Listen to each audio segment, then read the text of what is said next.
மாதா மகாலட்சுமி தாயி என்றென்றும் எங்கள் உள்ளத்திலும் இல்லத்திலும் நிறைந்திருப்பாய் அம்மா.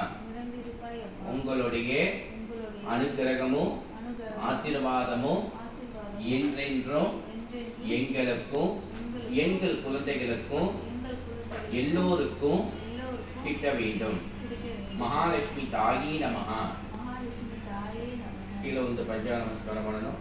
தனம் தானியம் தசும்பவத்கலாயவோ சவசம்பத்தீர்க்கமஹாய் தீர்க்க ஆயுஷ்பவ தீர்க்க சுமங்கலி பவஹ.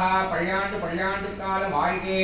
ஸ்ரீ லட்சுமி நாராயணாய அனுக்கிரகம் த்வா பார்வதி பரமேஸ்வராய அனுக்கிரகம் த்வா பிரம்மா விஷ்ணு மகேஸ்வராய ருத்ராலக்ஷ்மி சரஸ்வதீம்பிகாய பிரம்மத்ராய சரஸ்வதி அனுக்கிரகம் த்வாஹ. அனுக்கிரக பிரசாதீனா ஆசீர்வாதः திருஷ்டிரஸ்தோ சர்வபிஷ்டசுத்திரஸ்தோ. அக்னிகுண்டத்திர சம்ரோச்சன கவசேன மகுண்டக அக்னித்ராயஸ்வர ரோமாய ஓம் பிரம்மத்த பிரம்மணி நமः விஷ்ணுட்ட விஷ்ணவே நமः ருத்ரத்த ருத்ராய நமः அக்னித்ரதேவாஜீ நமः ஓம் இந்திராய